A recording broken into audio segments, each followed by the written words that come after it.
प्रातःकालीन जब आहारचर्या होती है तो चौके वाले महाराज जी को पड़काते हैं और चौके में ले जाते हैं। उसके बाद एक बहुत बड़ा हुजूम महाराज जी के चौके में प्रवेश होता है। चौके वालों के हाथ पैर फूल जाते हैं, कोई गलती ना हो जाए, महाराज जी को अंतराय ना आ जाए। ये लगातार हम देख रहे हैं।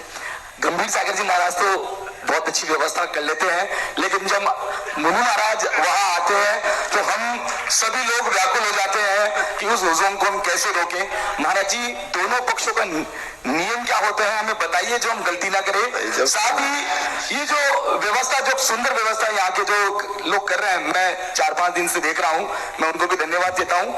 आज मैंने भी व्यवस्था की और आपको आहार देने का सौभाग्य मुझे नहीं मिला, घास भी नहीं दिया। क्या मुझे पुण्य मिलेगा या नहीं मिलेगा, और उनका नियम क्या है? भाई तूने जब गंभीर सागर का नाम लिया व्यवस्था हुजूम है, तो तुम मेरा नाम लो क्यों डरा? व्यवस्था तो मेरे यहाँ बिगड़ती है,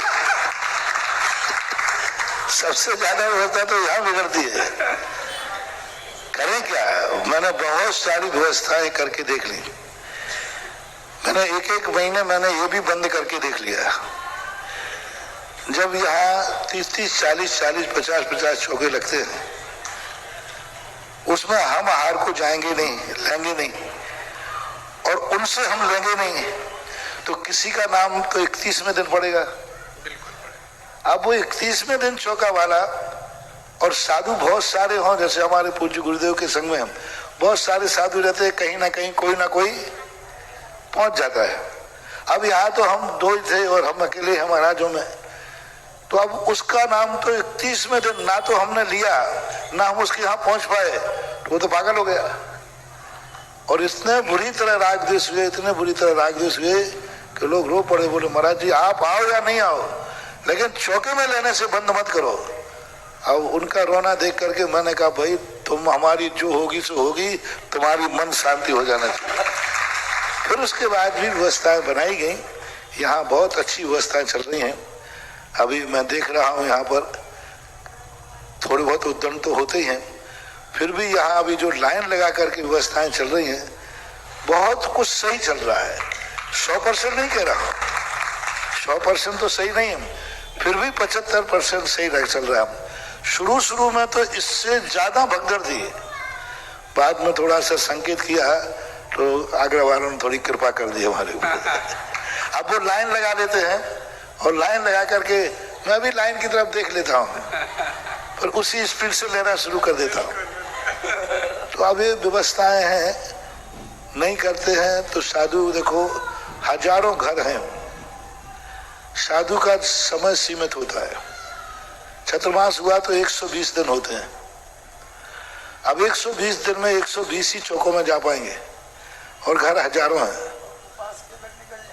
उपवास आदि के दिन अलग निकल जाते हैं। तो अब ये आगम में तो ऐसा कुछ नहीं है, ये तो आपसी लेन देन है, आपसी व्यवहार है। नहीं देने में यदि भीड़ लगी है तो नहीं देने वाला श्रेष्ठ है भीड़ में।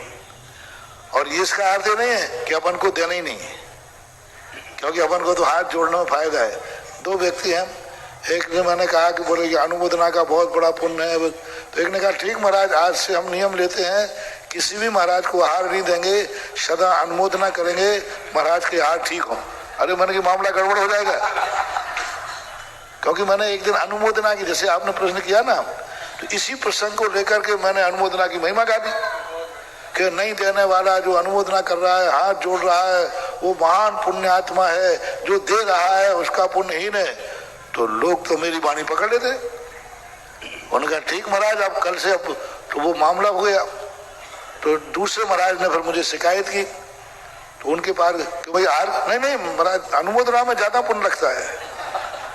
उसके घर में हार हुए तो उसने नहीं दिए, घर में हार नहीं, बोले नहीं देने में और अनुमोदना में पुण्य ज्यादा लगता है, महाराज जी ने कहा था। तो मुझे फिर वो प्रवचन को फिर वापस लिया, उसको रिन्यू किया। फिर मैंने कहा जहां देने को मिले तो चूकना नहीं, नहीं दे पाओ तो दूसरे से दिलवा देना, और जब दोनों चूक जाओ तो अनुमोदना कर लेना। ये है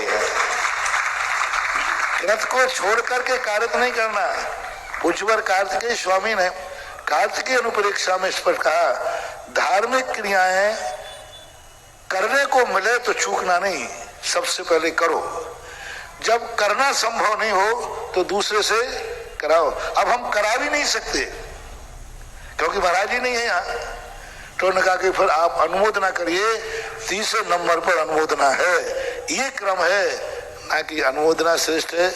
कहीं ऐसा नहीं हो जाए कि हम कहते हैं कि महाराज भैया अनुमोदना बहुत अच्छी तुमने नहीं दिया, तो कल के दिन तुम्हारे चौके में हार गए, हम तो ठीक है हाथ जोड़े, महाराज ले आओ, और फिर सारे चौके वाले यही कर ले। मैं तो मंदिर से जब महाराज चौका लगाना नहीं है, क्योंकि अनुमोदना में पुण्य ज्यादा है। महाराज का हाल ठीक हो, अब कहाँ हो, तो विवेक दे अर्पिता नर्प सिद्धि, सापेक्ष करना चाहिए। कहीं अनुमोदना श्रेष्ठ है, कृत नहीं। यदि हम अशुद्धि हो रहे हैं, हम अशुद्ध हो रहे हैं, तो देने की अपेक्षा अनुमोदना श्रेष्ठ है।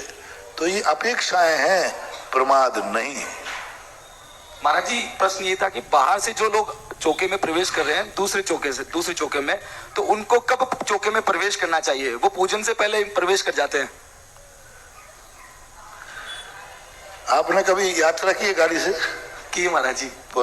जब पहले थोड़ा बोले, गाड़ी खड़े होने के बाद बैठना चाहिए कि खिड़की में से रूमाल फेंक के बैठना चाहिए? गाड़ी बैठ जाए तो फिर भी गाड़ी तो रुकी तभी बैठते हैं महाराज। फिर भी रिजर्वेशन पक्का। फिर भी कभी खिड़की से रुमाल भी डाला। बस यही मामला है। देखो अब यही है, उसको वो रोक जाएंगे, बाद में तो ये जाने नहीं देंगे, रोक देंगे तो वो खिड़की में से घुस जाते। महाराज जी रुमाल डाल बहुत ज्यादा डलती है। ये सब व्यवस्थाएं हैं, पर कंट्रोल रहना चाहिए, अनुशासन रहना चाहिए। जितना अनुशासन रहे, हम कई बार 200, 300 लोगों से हार लेते हैं।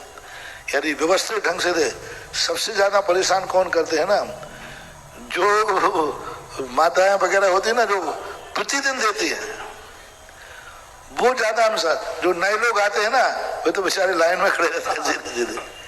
तो थोड़ा अनुशासन, स्थानीय लोग यदि अनुशासन रखें तो अनुशासन बन सकता है, बनाया जा सकता है। मोनू जी, वैसे आगरा में बहुत सुंदर व्यवस्था है, जैसा पूज्य श्री कह ही रहे हैं। ये निश्चित तौर पर पहले 6-7 दिन तो हुज्जुम हुए थे, समझ में नहीं आ रहा था कैसा होगा। इसके बाद हमारे कार्यकर्ताओं की टीम ने बहुत अच्छी तरह संभाला है और पूज्यवर ने इतना अच्छा कोऑपरेट किया है। 200 लोग मिनिमम डेली होते हैं, ऐसा एक भी दिन नहीं गया 200-250 पुरुषों की और 100-150 महिलाओं की। अब ये पूज्यवर कैसे मैनेज करते हैं वो है, लेकिन सब शांति से चलता है। और ये बात सत्य है, जो रोज रोज उनको थोड़ा संयम बरतना चाहिए, नए लोगों को आगे आने देना चाहिए। और जिसका स्थानीय माता बहनें हैं, स्थानीय लोग अब दे चुके हैं तो वो लास्ट में रहे। जो दे चुके हैं यहाँ के, वो लास्ट में मौका मिल जाए तो दे देना, और पहले जो बाहर के आए हैं उनको व्यवस्था बनाए। और व्यवस्थापक यदि सही हो, व्यवस्थापक क्या करते हैं, जिनको व्यवस्था बनाओ वो खुद देने में लग जाते हैं, वो थाली पकड़ के खड़े हो जाएंगे। उनको रहना चाहिए बाहर। एक व्यक्ति को साथ में लाओ, साथ में दिलाओ, और उसको बाहर बाकायदा वेलकम के साथ बाहर भेजो। ये यदि होती है, आचार्य तो अभी आहार बाहर वालों से नहीं ले पाते हैं। हम लोगों ने आचार्य की खूब व्यवस्था की है, बहुत लाइन लगती थी। 78 की बात है, 77 नैनागिर के अंदर हम लोग आचार्य हार लेते थे सबसे।